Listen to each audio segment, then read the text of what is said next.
Bien, hola. Hoy tenemos aquí con nosotros a Jordi Nomen, autor del libro El niño filósofo, que es el libro del que queremos hablar en esta entrevista. Jordi Nomen es licenciado en Historia Contemporánea, máster en Filosofía, posgrado en Ciudadanía Activa, profesor de Filosofía y Humanidad y Ciencias Sociales y coordinador del Departamento de Humanidades de la Escuela Sadako. Y es autor de los libros El niño filósofo, que es el libro del que vamos a hablar, y El niño filósofo y el arte. Entonces, encantados de tenerte aquí, Jordi. Y bueno, primeramente me gustaría preguntarte sobre el motivo del libro. ¿Por qué escribir un libro con el título tan sugerente del niño filósofo? Bueno, antes que nada saludar a todo el mundo que nos está viendo o oyendo, en diferido o como sea, y darte las gracias también a ti, Nacho, por esta oportunidad de poder hablar juntos un pequeño diálogo. Mira, la verdad es que el libro nació de la vocación docente, ¿no? Yo entré en la Escuela Sadako en el año 89, justo cuando caía el muro de Berlín, y me encontré con que la escuela en su proyecto educativo tenía algo muy especial que se llamaba filosofía para niños. Entonces, claro, como te imaginarás, un docente que venía a dar clases de secundaria, encontrarse con esta asignatura y con este proyecto vertical, porque de hecho la escuela lo que quería hacer era implementarlo desde los 3 hasta los 16 años, ¿no? Pues claro, y claro, como tú bien dices, el niño filósofo, ¿no? Se trataba de hacer filosofía con niños. Claro, la filosofía que yo tenía más cerca es la que tenemos todos en mente ahora, ¿no? Los autores, que si Kant, que si Nietzsche, que si Wittgenstein, que si aprendernos las obras, que si discutir las ideas. Y claro, me pareció algo absolutamente, como tú estás diciendo, paradójico, ¿no? Como que filosofía y niños. Los niños no son capaces de filosofar, ¿no? Esa fue la idea preconcebida con la que yo enfrenté una formación que nos dieron en la escuela y que luego ha proseguido a lo largo de todos estos años, porque nos dijeron que aquellos maestros que estábamos interesados en dar clases de filosofía para niños, pues íbamos a aplicar eso que habíamos aprendido en el curso que hicimos, ¿no? Luego yo más o menos me fui relacionando más con el grupo IDEF, que es el grupo de referencia en Cataluña para la filosofía para niños, ¿vale? Llevamos ya muchísimos años trabajando en ello y me adentré en este mundo de la filosofía para niños y la verdad es que me deslumbró y me apasionó, ¿no? Sobre todo con los niños, es decir, en el momento en que pisé tablas, diríamos, con los niños, pues darme cuenta de que aquello abría unas posibilidades educativas enormes y enriquecía enormemente el aprendizaje de los niños y del maestro que estaba con ellos, pues fue una experiencia absolutamente fascinante que ha continuado pues, a lo largo de los últimos 30 años. Por lo tanto, ahora sí que arrastro ya a mis espaldas un bagaje que yo creo que es bastante importante respecto a que los niños evidentemente pueden filosofar. De esto que ahora estoy plenamente convencido y defiendo a ultranza, pues en un momento determinado entré en contacto con una editorial y me preguntaron sobre qué quería escribir. Y yo les dije, bueno, pues vamos a escribir sobre niños y filosofía. Y la editorial ARPA, que es la que publica mis libros, pues Joaquín, que es el editor, se le quedó la misma cara que se nos queda a todos, como que niños y filosofía. Y yo le dije, sí, sí, exactamente ese binomio, niños y filosofía, porque creo no, es una realidad, es así, los niños pueden aprender a filosofar, ¿no? Y deben aprender a filosofar porque esto les convierte en mejores ciudadanos, en ciudadanos más críticos, más creativos, más cuidadosos, y porque nuestra democracia está en peligro y necesitamos ciudadanos de este perfil, ¿no? Por lo tanto, ahí empezó y, bueno, y la editorial pues dio carta blanca a eso, con un cierto guiño de complicidad, y ahí está el libro, los dos libros, mejor dicho, que lo muestran. Así empezó. ¿Por qué crees tú que separamos niños de filosofía? ¿Por qué no es algo que lo damos por hecho? Bueno, yo creo que en principio el problema está en cómo conceptualizamos la filosofía, ¿no? Si nosotros pensamos que la filosofía es un saber abstruso de las mentes más preclaras que han llegado pues, a la lógica más abstracta, claro, esto evidentemente lo vemos muy lejos de lo que un niño o una niña es capaz de hacer, ¿no? Por su capacidad de abstracción, nada menos, ¿no? Por las posibilidades de su propio pensamiento. Pero es que yo creo que el error está ahí. La filosofía no es eso, la filosofía es justamente una reflexión sobre la existencia humana. Y oye, reflexionar sobre la existencia humana lo hacemos prácticamente desde que tenemos uso de razón hasta que nos morimos.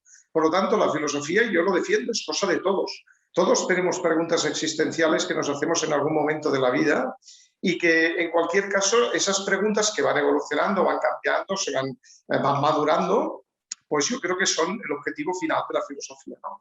Evidentemente que nos va muy bien conocer las ideas de los filósofos a lo largo de la historia, porque ellos ya y ellas enfrentaron estas ideas, ¿no? Ya las enfrentaron. Pero cualquier ser humano se hace preguntas existenciales, porque la propia existencia y la propia curiosidad y la admiración del ser humano que nos vienen de serie, pues nos llevan ahí, nos llevan a hacernos este tipo de preguntas. Por lo tanto, yo creo que el error está en conceptualizar la filosofía como un saber abstruso. Nunca lo fue, no lo fue para los filósofos y no debe serlo tampoco para nosotros. Claro, por lo que he ido entendiendo del libro, aprovechas el acercamiento de la filosofía a los niños, por lo que yo he recogido, con dos finalidades básicas: ayudarlos a madurar a través de las preguntas que como seres humanos nos hacemos desde muy corta edad, y también hacer ciudadanos, ¿no? Facilitar o desarrollar un pensamiento crítico que ayude al pluralismo y que permita la convivencia. Sí, sí, yo creo que no debemos salvarnos nosotros, debemos salvarnos todos, y más con las urgencias que está pasando en nuestro planeta, ¿no? Lo vemos en este tiempo de pandemia que estamos pasando, pero luego vendrá la urgencia climática y después probablemente venga la urgencia democrática, que también está en peligro, ¿no? Es decir, nuestro planeta tiene graves desajustes, graves problemas y muchísimas injusticias. Entonces, ahí hace falta un ciudadano crítico, por un lado, ¿no? Un ciudadano que sea capaz de juzgar, de pensar por sí mismo, que sea capaz de aportar soluciones nuevas, de tener un pensamiento creativo para ello y que nunca deje nadie atrás, que es ese pensamiento cuidadoso al que me refería, la tercera dimensión del pensamiento, ¿no? Y eso es la función social para mí de la filosofía. Luego, evidentemente, también tiene una función personal, porque todos nosotros tenemos una interioridad. Y amueblar nuestra interioridad es algo que nos hace más humanos. O sea, a mí me preguntan muchas veces ¿para qué sirven las humanidades? Pues eso, para ser humanos, ¿no? Es decir, las ciencias sirven para transformar el mundo, para permitirnos dominarlo en muchas ocasiones, para enfrentar las enfermedades, para muchísimas cosas útiles. Pero las humanidades sirven para producir seres humanos. Entonces, la literatura es absolutamente necesaria, la filosofía es absolutamente necesaria, la poesía es absolutamente necesaria, la danza es absolutamente necesaria. Y podría seguir aquí un largo rato enumerando humanidades que son necesarias para que el ser humano sea eso, humano. Para eso sirve la filosofía, una doble función, como tú decías muy bien, amueblar nuestra interioridad y producir una exterioridad saludable, solidaria y ciudadana, partidaria de una democracia de mucha más calidad que la que tenemos. También he rescatado del libro, en esta dimensión de facilitar al niño el pensamiento crítico, el entender que una persona crítica, me ha gustado mucho, entender que una persona crítica es una persona sensible al contexto. Entiendo eso como una capacidad de escuchar lo que le envuelve, que se guía por criterios y que además es autocorrectiva. Uh-huh. ¿Eso se le puede enseñar a un niño? ¿Eso puede irlo aprendiendo un niño? Sí, a ver, nosotros utilizamos el método del diálogo filosófico en comunidad de aprendizaje. O sea, lo que hacemos servir en las clases de filosofía es los niños sentados en círculo y niñas y abordando sus opiniones y validando y evaluando las opiniones de unos y otros, cuáles tienen más fortalezas, cuáles tienen más debilidades, no con la idea de que unos están por encima de otros, sino con la idea de que así vamos a aprender todos más, ¿no? Entonces, eso genera una comunidad de aprendizaje que tiene por objetivo justamente aprender juntos, aprender entre todos, aprender dialogando conjuntamente, ¿no? Con un diálogo que sea filosófico. Y ahí entran los criterios y entran las buenas preguntas, ¿no? Es decir, en el momento en que tú como enseñante o como docente has preguntado ya muchas veces a los niños, por ejemplo, ¿con qué intención pasa eso? ¿Cuál ha sido el medio utilizado por este personaje del cuento para llevar a cabo su proyecto? ¿Qué circunstancias estaban alrededor de este personaje y que por lo tanto forman su contexto? No es lo mismo un contexto que otro, yo lo digo siempre. Un empujón así, en neutro, no sabemos si es bueno o malo. Un empujón aleatorio seguramente será algo negativo, pero cuando yo empujo a alguien para salvarle la vida es algo absolutamente necesario y positivo. ¿Qué ha cambiado ahí? Pues el contexto. El contexto es distinto, las circunstancias son distintas. Y por último, cuando les preguntas a los niños, oye, ¿cuáles son las consecuencias de todo eso? Cuando tú haces esas preguntas muchas veces, esas preguntas se interiorizan y inmediatamente en los subsiguientes diálogos de esa comunidad de aprendizaje serán ellos las que las hagan a sus compañeros. Oye, ¿y qué consecuencias tiene esto que dices tú? Oye, ¿y qué alternativas podríamos encontrar a la que tú planteas? Todo este tipo de preguntas son criterios y fortalecen el pensamiento crítico. El pensamiento crítico no es más que una cebolla con muchas capas, en las que las capas pues son eso, los criterios, el contexto, las circunstancias, la lógica también es importante tenerla en cuenta, ¿no? Que sea un lenguaje lógico, que esté bien cohesionado, que sea verdad, ¿no? Es decir, que lo que postulamos sea verdad, no sea mentira, ¿no? Todos estos criterios fortalecen el pensamiento crítico y se enseñan a los niños, se los enseñan entre ellos. El profesor lo que hace es preguntar muchísimo. Establecer esas preguntas que son buenos criterios válidos y que los niños y niñas van interiorizando, lógicamente, como todas las cosas que aprenden. Claro, y entiendo que el hecho de facilitar preguntas para cuestionar si el argumento es lógico, es correcto o para ver las repercusiones de ese argumento, también facilita este elemento de autocorrectivo, ¿no? Respecto a la posibilidad de criticarse a uno mismo o de modularse según el argumento o según las repercusiones en el entorno. Está claro, y ahí depende mucho también de la posición del docente, ¿no? Muchas veces el docente suele recriminar el error, ¿no? Oye, esto está mal. Y por lo tanto, como está mal, pues ya de ello no podemos aprender nada. Oye, me parece una posición absolutamente negativa. El error es fuente de aprendizaje. Entonces, si el docente, ante algo que el niño o la niña han dicho que no tiene fundamento, lo que dice es, mira, quizás no es muy correcto, vamos a ver qué piensan los otros compañeros, pero te agradezco mucho que lo hayas dicho porque incluso aunque no sea correcto, nos va a servir para descartar ese camino.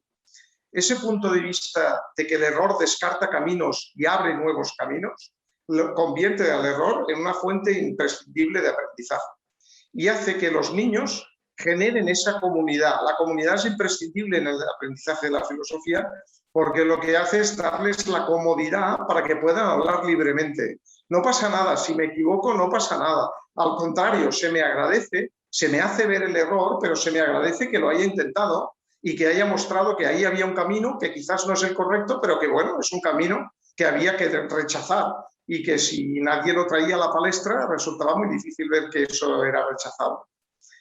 Entonces eso es importante. Mientras te escucho, estoy dándome cuenta de que, digamos, estos tres elementos para convertir una persona crítica que digamos, se acerca a través de este proyecto al niño, lo necesario que serían también para los adultos. Para nosotros como sociedad ya, ¿no? Porque no somos una sociedad sensible, no nos guiamos muy bien por criterios y autocríticos no somos mucho, por no decir nada. ¿Cómo vive el niño entonces el paso, digamos, esas comunidades que estáis creando, luego la realidad, la dicotomía con la realidad o el contraste con la realidad? Bueno, pues lo vive como lo vive cualquier otra persona que se hace crítica, ¿no? Dándose cuenta de que la realidad es absolutamente incoherente y está llena de falacias y de mentiras y de discursos de odio y elementos que también lleva la clase, ¿no? E incluso de elementos como la propia muerte, ¿no? Que a los niños les preocupa mucho y que nunca aparece en las escuelas, ¿no? Y en cambio, pues en las aulas de filosofía para niños la muerte es un tema más que se aborda y que además es muy interesante ver cómo lo abordan ellos, ¿no? Por la experiencia que tienen y por lo que les preocupa también, ¿no? Pero inmediatamente se dan cuenta de las incoherencias. Claro, es verdad que algún padre, luego yo que soy tutor también en cuarto de eso, viene y te dice, oye, ¿qué les enseñas? Porque claro, yo le he dicho que esto es así y me ha dicho que esto no es un buen argumento, porque esto que le acabo de decir es un argumento de autoridad y no le he dado ninguna razón que lo respalde. Y cuando mi hijo me ha dicho esto, me he quedado blanco, porque claro, mi hijo tiene 12 años y me acaba de decir que lo que yo le he dicho es un argumento de autoridad y que no hay ningún argumento válido que yo le he dado que respalde mi posición. Y yo le digo al padre, bueno, es el inconveniente de tener un filósofo en casa, ¿no? Aunque todos lo somos un poco, entonces quizás ese padre o esa madre pues tiene que hacer ese esfuerzo, ¿no? Por dar ese argumento de validez. Y argumento, claro, no les vale que les digas, bueno, ya lo ese argumento no vale. Entonces, a su nivel debemos procurar darles argumentos que puedan entender, ¿no? Y ese es un esfuerzo que se pide a las familias, evidentemente, claro, para ir remar todos juntos en esa dirección. De ahí que el libro fuera también destinado a las familias, no solo a los docentes, porque me parecía que era importante también que las familias conozcan qué hacemos, por qué lo hacemos, sobre todo por qué lo hacemos, y qué pueden hacer las familias, los padres y las madres, para ayudar a eso que estamos haciendo, ¿no? En cualquier caso, darles la palabra a los niños, que se hace muy poco. No se les da oportunidad a responder y ya se les da la respuesta. Entonces, mejor dejarles un tiempo para pensar y a ver cuál es la hipótesis que ellos formulan, ¿no? Y a partir de ahí empecemos a trabajar. Pero yo creo que es interesante darse cuenta de que cuando uno se vuelve crítico, el mundo se vuelve complejo. Claro, Y el claro. mundo se vuelve incoherente, claro, inmediatamente. Y esto lo sacan en las clases. Es decir, sí, tú hablas mucho de que la paz es algo muy deseable, pero en tal país hay guerra, en tal otro país hay guerra. Y los adultos aquí sois vosotros. ¿Qué estáis haciendo? Y Claro. yo les digo, estamos haciéndolo mal. Lo estamos haciendo mal, claramente mal. Entonces, para eso estamos aquí, para ver si vosotros sois capaces de hacerlo mejor. Yo tengo puesta la esperanza de que así sea, ¿no? Y para eso sigo trabajando. Qué bien ver las repercusiones en el ligazón entre el niño y luego la familia y posteriormente esperemos la sociedad. Sí, Qué sí. bueno. Esa es un poco la idea. Yo defendería que la filosofía saliera a la calle, que se hicieran círculos de filosofía en las calles, cafés filosóficos en cada café. Yo creo que los adultos también estamos muy necesitados de hacer filosofía en comunidad, no de tener un sabio que nos explique 4 cosas sobre lo que dije Juan. No, poder hablar simplemente sobre aquellas cosas que nos preocupan, ¿no? Sobre las mentiras, sobre la deslealtad, cuántas cosas sobre la amistad, ¿no? Cuántas cosas nos preocupan sobre la política, que la hablamos pero muchas veces a gritos. No hablamos serenamente de política, no hablamos para qué tiene que servir la política, ¿no? Sino que hablamos a gritos de que tú eres de mi cuerda y si no eres de mi cuerda eres mi enemigo, ¿no? Y ese es un planteamiento que enseguida se ve en las clases que no funciona, ¿no? No podemos dialogar con enemigos, hay que dialogar con cómplices y todo el mundo puede ser cómplice porque todo el mundo tiene algo que aportar. Si escuchamos atentamente, todo el mundo tiene algo que aportar. Claro, claro, por eso decía el niño filósofo, pero podría ser el título la persona filósofa o el ser humano como filósofo, ¿no? Digamos más Sí, extendido, porque digamos sí, sí. lo que dices, lo que quieres para los niños también sería gustoso que pudiera estar para toda la sociedad, que nos iría mucho mejor, probablemente. Probablemente sería así, ¿no? Pero ahí también tenemos, bueno, el poder fáctico, ¿no? Que cada vez está retirando más la filosofía de la escuela, le está dando menos cancha, cuando en realidad lo que se debería procurar es, bueno, vamos a hacer filosofía, pero vamos a hacer una filosofía que sea útil para la vida. Vamos a hacer una filosofía de la calle, ¿vale? Esa yo creo que debería ser la iniciativa. Y aquí entiendo que el diálogo filosófico, que es lo que, digamos, el camino a través del que introducís la filosofía en los niños, también sería aquí el camino. ¿Qué elementos Mm, tiene este diálogo filosófico? ¿De qué se constituye? mm, ¿Cómo es su dinámica? mm. Bueno, pues mira, el diálogo filosófico es un diálogo que se preocupa extraordinariamente por los conceptos. Esto es algo importantísimo que hacemos muy poco, ¿no? Si tú y yo estamos hablando de la amistad, pues el diálogo filosófico inmediatamente pone en cuestión, pero para ti, ¿qué es la amistad? Porque puede ser que para mí la amistad sea algo distinto de lo que es para ti. Y si no estamos hablando del mismo concepto, entonces será muy difícil que nos entendamos. Por lo tanto, el diálogo filosófico es problemático con los conceptos, no los acepta en sí mismos, sino que los problematiza, ¿no? Pone en cuestión el lenguaje para ver si realmente estamos hablando de lo mismo. El diálogo filosófico también busca criterios de certeza, criterios de verdad, criterios de bondad, es decir, entronca mucho con el pensamiento crítico, ¿no? Está basado en la idea de Sócrates, ni más ni menos, ¿no? En la idea de que primero hay que renunciar a la ignorancia para luego pasar a aprender. Por lo tanto, uno tiene que tomar conciencia de que hay cosas que ignora y cosas que no las sabe y cosas que son prejuicios y que son estereotipos. Entonces el diálogo filosófico desmonta, se dedica a desmontar esos prejuicios, esos estereotipos para intentar construir una visión más compleja del mundo y de la realidad, ¿no?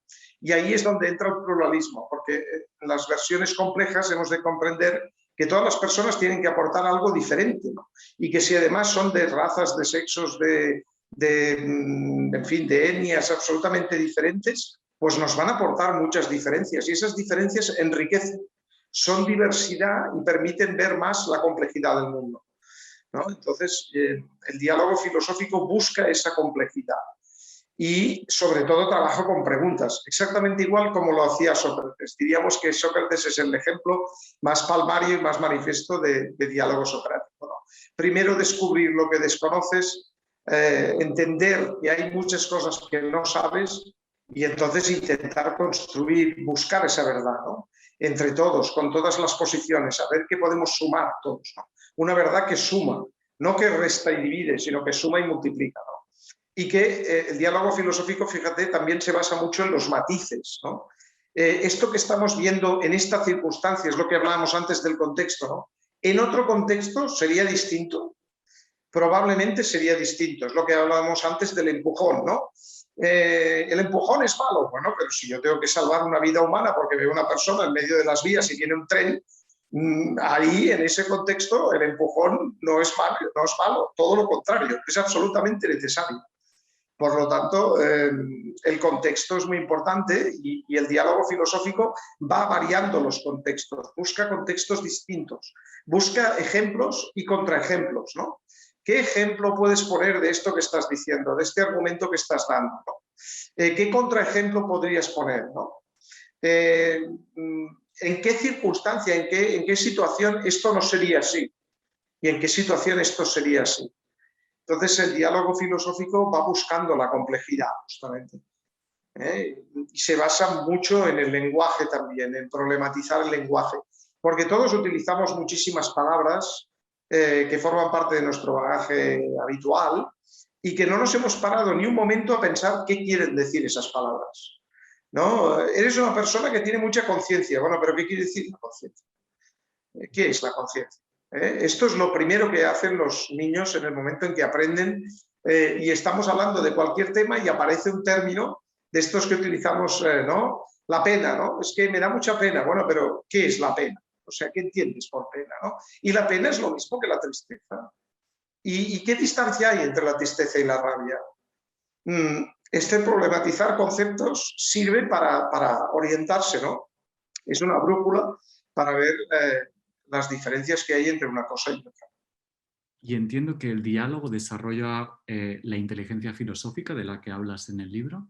Sí, porque además el creador del programa para filosofía para niños y la creadora, que fueron Lippmann y Sharp, ¿vale? Los creadores del programa de filosofía para niños, a finales de los años 60, ellos explican que además en el diálogo filosófico se trabajan habilidades de pensamiento. De hecho, nosotros, todos los seres humanos, los adultos básicamente, tenemos 15.000 pensamientos al día. 15.000 pensamientos son muchos pensamientos. Evidentemente, muchos de ellos no los analizamos, son pensamientos que pasan y se van. Y otros son pensamientos recurrentes, incluso a veces demasiado recurrentes, porque nos obsesionamos con ellos, ¿no? Pero en cada pensamiento, sobre todo cuando hay una buena pregunta, ante ese pensamiento se pone en marcha una habilidad de pensamiento. Entonces, Lehrman dice que hay 4 habilidades de pensamiento: la de percepción, la de razonamiento, la de traducción y la de... me falta una, bueno, ya me saldrá. Entonces, por ejemplo, si yo pregunto, oye, ¿y si en lugar de la Tierra tener atmósfera no tuviera, qué ocurriría? A través de esa pregunta que yo te estoy formulando, pongo en marcha una habilidad de pensamiento en ti, que es el razonamiento analógico, el razonamiento condicional. Porque yo he precedido la pregunta de ¿y si? ¿No? Y ese y si condicional hace que tú inmediatamente te pongas en situación y dices, vamos a ver, muy bien, vamos a ver, partimos de que no hay atmósfera. Entonces vamos a ver qué es lo que pasa, ¿no?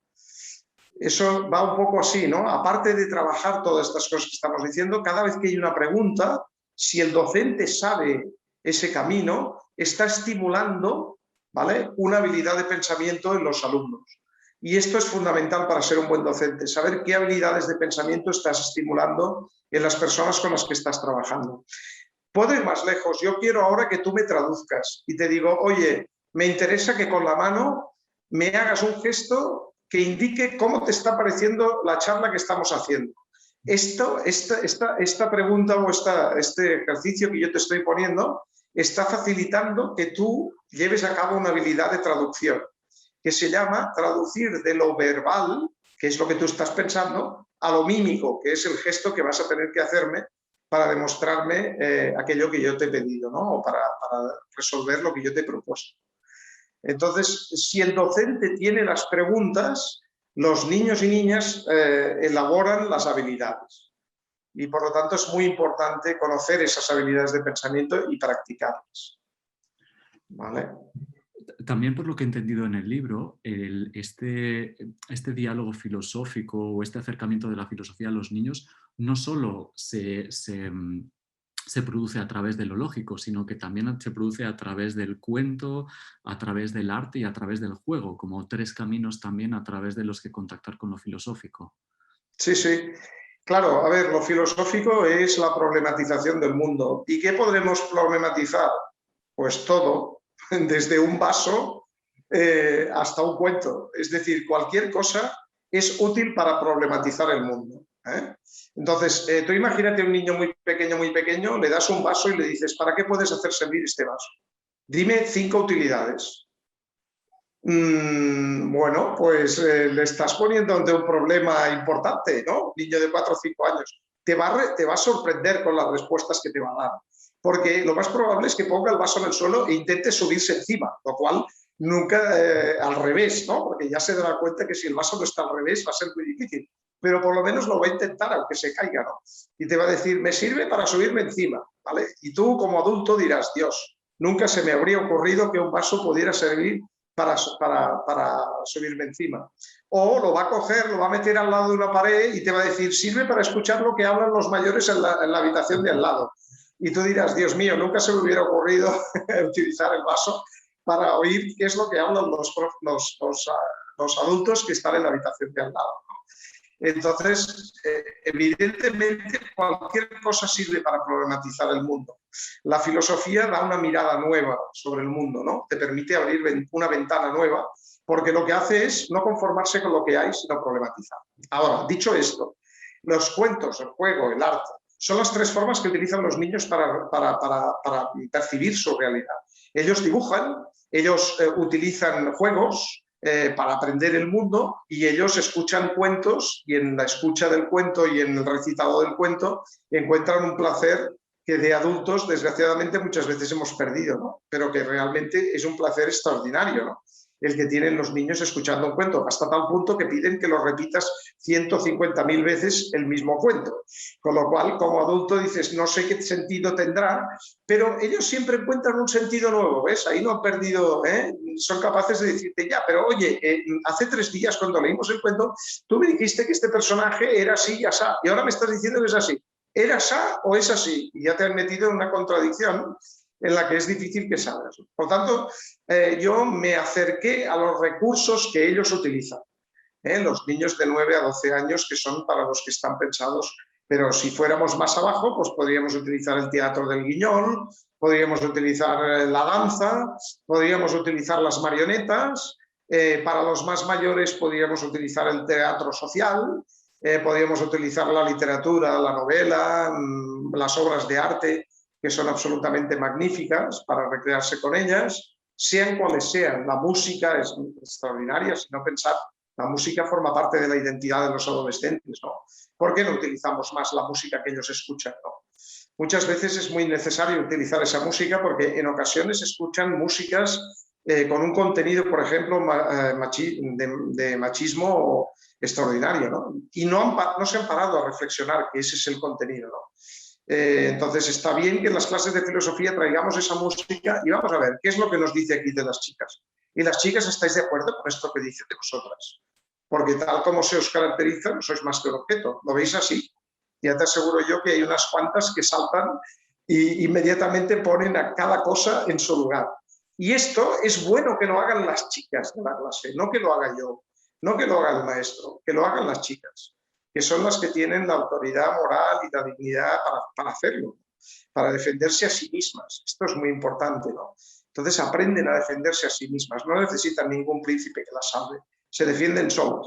Lo que pasa es que hay que darles la oportunidad de que aprendan a defenderse. Esta es un poco la idea, acercar los recursos a los niños. Pero me atrevería a decir que con un buen docente de filosofía detrás, cualquier recurso, una llave, un vaso, lo que tú quieras, puede ser un recurso para hacer filosofía. Yo, de hecho, a los más mayores, a los de 16 años, les planteo un ejercicio muy chulo, que es que tienen que hacer fotografías filosóficas.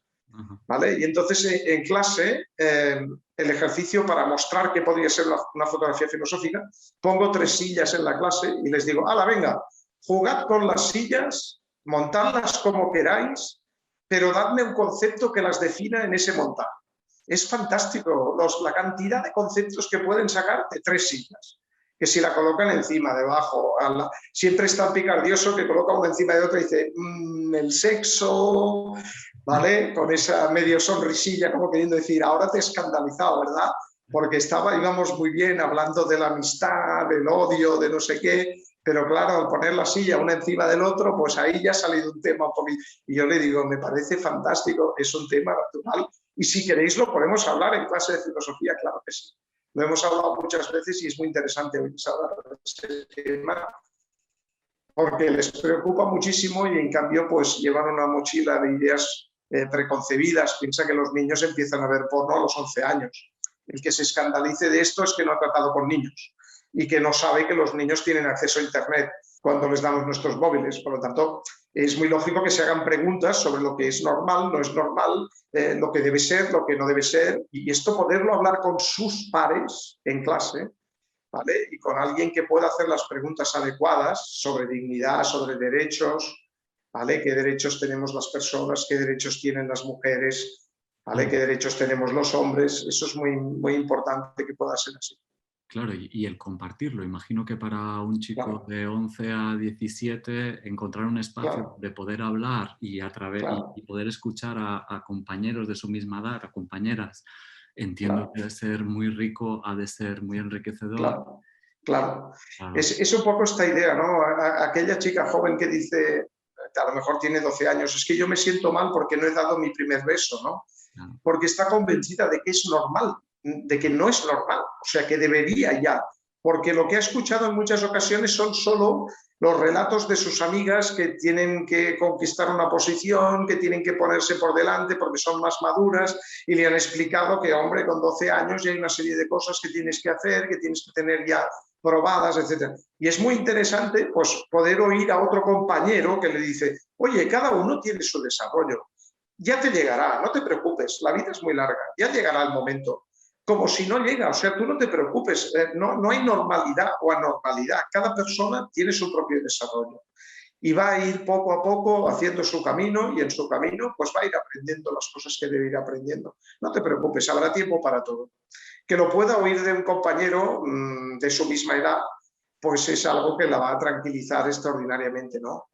Aunque el docente luego pueda evidentemente pues, reforzar esa idea, claro que sí, cada uno de nosotros tiene su desarrollo y lo va a hacer pues cuando tenga que ser, ¿no? Cuando su vida le lleve a ese desarrollo, no te preocupes, todo llegará.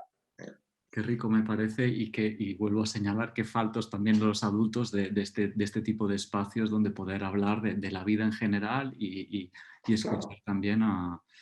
Claro, este es el dilema, por ejemplo, de los superpadres, ¿no? O las supermadres. Tenemos que ser un superpadre o una supermadre perfectos. Oye, vamos a comenzar con lo que decíamos. Define perfecto. Perfecto es un atributo divino si me lo pones, pero humano no. No hay perfección en lo humano, porque lo humano justamente es lo imperfecto. Entonces, oye, pretender ser una madre o un padre perfecto es condenarse al fracaso y a la deserción, porque claro, es un agotamiento total, brutal, ¿no? Lo que hay que tener es buena voluntad e intentar hacerlo lo mejor posible. ¿Se cometerán errores? Sí, los errores también enseñan. Vamos a lo de los fracasos que decíamos anteriormente, ¿no? Evidentemente, que mejor no cometerlos, claro que sí, pero que en la vida se cometen, por supuesto que sí. ¿Vale? También postular la idea de fragilidad humana, me parece muy importante. Nos están vendiendo la idea de que todos debemos ser superhombres y supermujeres, que debemos aguantarlo todo. Oye, el ser humano es frágil. Entonces, no podemos pretender que lo vamos a aguantar todos siempre. Y solos, además. Y además nos dicen, es un fracasado el que precisa ayuda. Al contrario, el que precisa ayuda es alguien inteligente. Y el que la da también. Porque además todos sabemos que la felicidad llega a través de la ayuda que das, no de la que recibes, ¿no? El que da mucho es el más feliz. Eso los filósofos ya llevan mucho tiempo que nos lo dijeron, ¿no? El que se da, el que es capaz de abrirse y dar todo lo que tiene, es que ese tiene tanto por dar que nunca le va a faltar, ¿no? Que siempre tiene más. Entonces, eso es como el aprendizaje, ¿no? Si yo te doy a ti un vaso, ahora el vaso lo tienes tú. Pero si yo te doy a ti un conocimiento, el conocimiento lo seguimos teniendo los dos.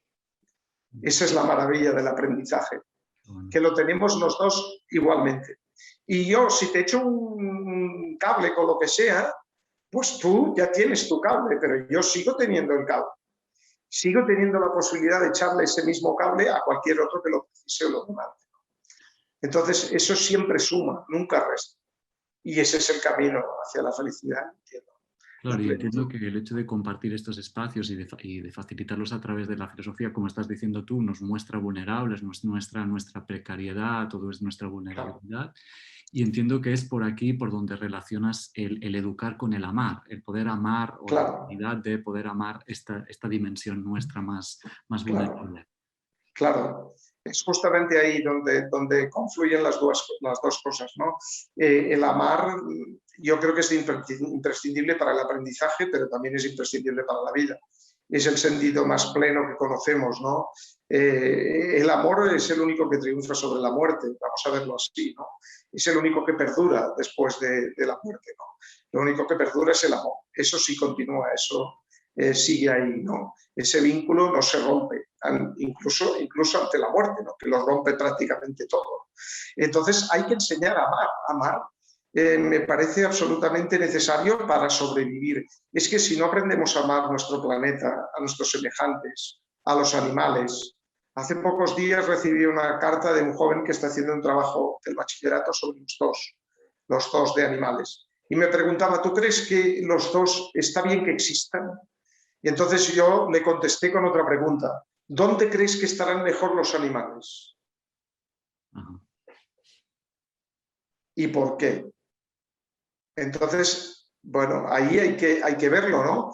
Volvemos a los contextos. Oye, si el zoo sirve para rescatar animales que están malheridos, que de otra forma no sobrevivirían en la naturaleza, y luego volverlos a liberar, me parece algo absolutamente fantástico. Es una porción de humanidad sobre los animales, ¿no? Es mostrar nuestra humanidad con los animales. Ahora, si sirve para encerrarlos y privarlos de su naturaleza salvaje, cuando están sanos y vigorosos, ahí... Entiendo, claro.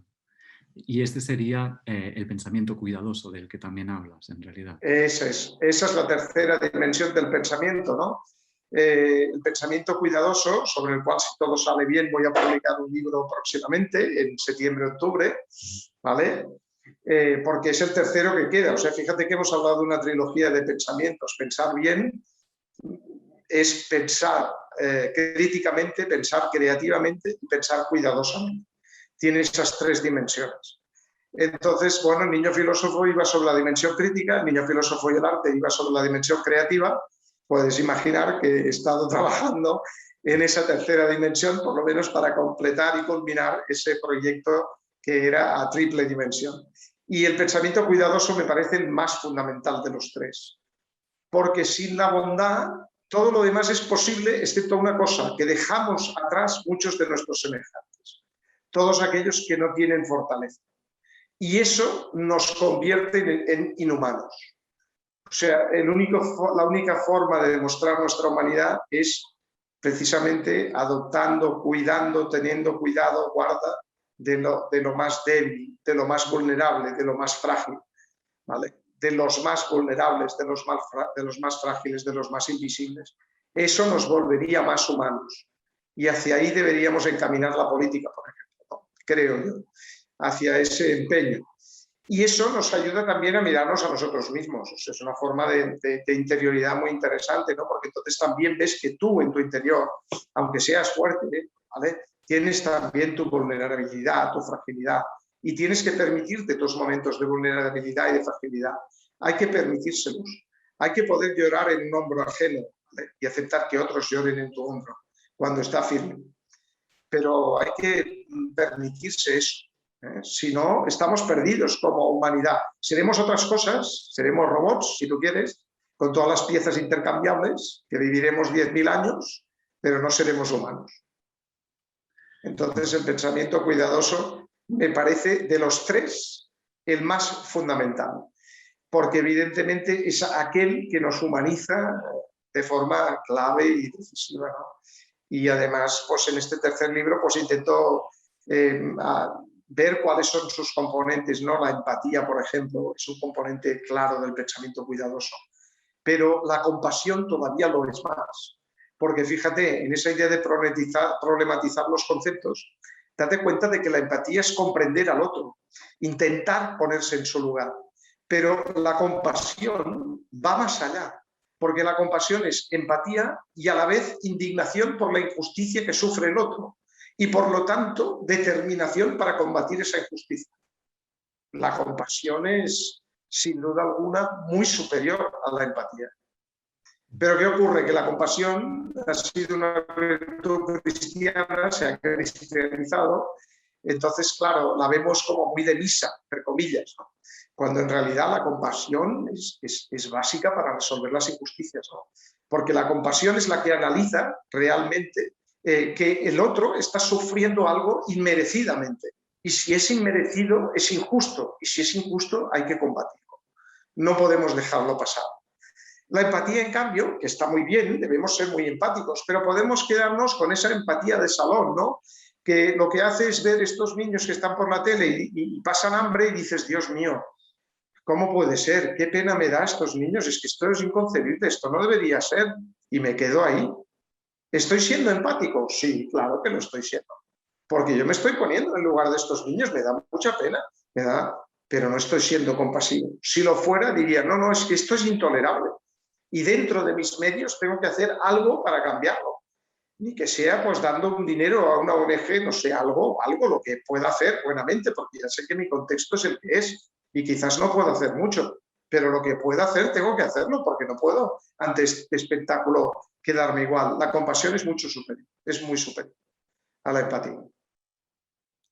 Bueno, me parece una muy bonita y reivindicativa manera de acabar la entrevista, el ligar otra vez el pensamiento con el pensamiento cuidadoso, y además tener presente este avance editorial del que nos haces noticia y que estaremos muy pendientes. Nuestra plataforma se llama El cuidado de uno mismo, el cuidado del mundo, o sea, reivindicando la filosofía y el pensar cuidadoso en realidad. Así que estaremos encantados de leer el libro y de volverte a hacer una entrevista para hablar de él con más detalle, porque Muy bien. vamos, me parece algo importantísimo. Mira, Nacho, yo en este libro he descubierto un concepto que te acompaña desde hace un año y que es de otra cultura. No sé si lo conoces, es un concepto que se llama Ubuntu. ¿Conoces el Ubuntu? No lo conozco. Bueno, pues es un concepto de la tribu Xhosa de Sudáfrica, ¿vale? Los niños sudafricanos lo dominan. Búscalo por internet y lo encontrarás en muchos lugares. Para ellos es un concepto vital. Es un concepto que significa yo no puedo ser feliz si todos no somos felices. Yo soy porque nosotros somos. Entonces, este concepto lo descubrió un antropólogo, perdón, que les planteó a estos niños sudafricanos una carrera para conseguir unos dulces, ¿no? Les Eso lo dijo, conocía. vamos a hacer una carrera, ¿no? Para conseguir los dulces. Entonces, todos los niños apretaron a correr juntos, de la mano, y cuando llegaron al final, se repartieron los dulces. Y claro, el antropólogo dijo, ¿pero esto qué es? Oye, yo lo que he dicho es una carrera para ver quién se quedaba con los dulces. ¿Qué habéis hecho? Y ellos simplemente le dijeron, Ubuntu, Ubuntu. Si no somos felices todos, yo no puedo ser feliz. Si estoy cerca de la desgracia, yo no voy a poder ser feliz. Por lo tanto, tengo que conseguir que no haya desgracia a mi alrededor. Esa es una bellísima forma de expresar lo que es el pensamiento cuidadoso. Que por otra parte, date cuenta, desgraciadamente ha tenido tan poca prensa porque se ha asociado curiosamente a las mujeres, que son las que han cuidado a la humanidad. ¿Vale? Entonces, como las mujeres en este pensamiento antriocéntrico, ¿no? De que el hombre no, machista, pues han sido siempre relegadas, las curas siempre han sido conceptualizadas como un arte menor, cuando en realidad las curas son la base de nuestra humanidad. Por lo tanto, debemos reivindicar. Así que me parece un nombre sublime el que tenéis como plataforma y creo que es muy importante que reivindiquéis siempre la cura, el cuidado, ¿no? Tener cuidado de uno mismo y de los demás. Y el Ubuntu es un concepto fantástico para entender de qué se trata eso.